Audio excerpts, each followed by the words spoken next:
Macmillan Audio presents A Hunger to Kill, a serial killer, a determined detective, and the quest for a confession that changed a small town forever. By Kim Major, with Lisa Pulitzer. Read for you by Jennifer Blom.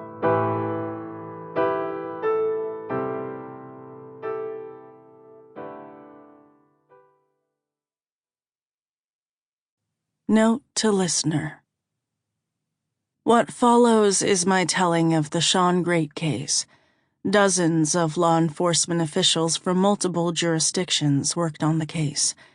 I am but one of many officers, detectives, BCI and FBI agents, prosecutors, and countless others who worked innumerable hours to bring Grate to justice and bring closure to the victims' families.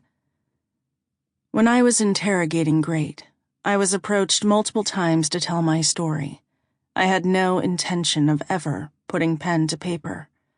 I didn't want to give any more attention to this man than he had garnered himself.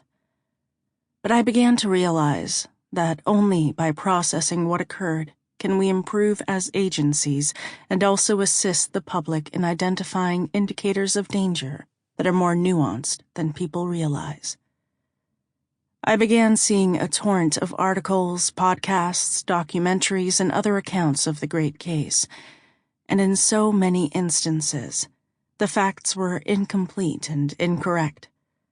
What motivated me was when one victim's mother approached me in tears, asking me to tell the real story. She wept as she told me that she believed her daughter was being marginalized. It was only then that I decided to write my own account of what had happened. The victims' families deserve that. What follows is a progression of my interactions with Grate. In some interviews, he would talk about one victim. In others, he would talk about all of them. It is impossible to include all the details from my 33 hours with Grate. This book will highlight a portion of our exchanges.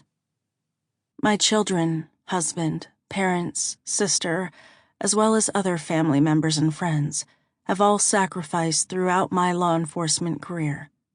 I don't talk to them much about my job or the evil that I see on an almost daily basis. Still, I want my children to know someday that their mom got something right. Also important to me is that a portion of the proceeds from this book will go toward the benefit of crime victims.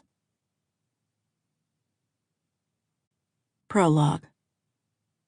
Temperatures were in the high teens, and a light snow was falling on the morning of March 16, 2015, as an employee for Columbia Gas Transmission drove along County Road 1908, a narrow lane that ran through cornfields and wooded areas of Ashland County, Ohio.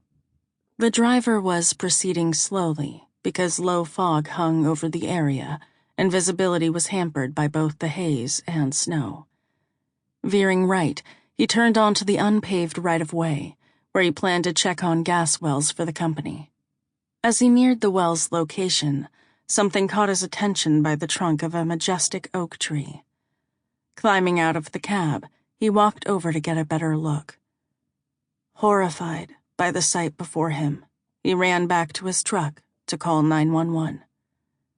That tree had stood witness to the region's rich history, including the area in Mifflin the Native Americans had once heavily inhabited. It had seen progress as the region developed over time and eventually became a center for industry.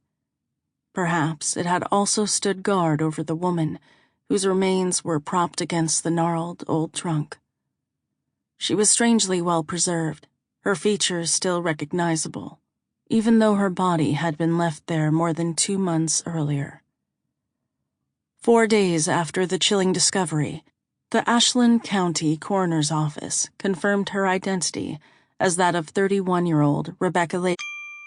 Sample complete. Ready to continue?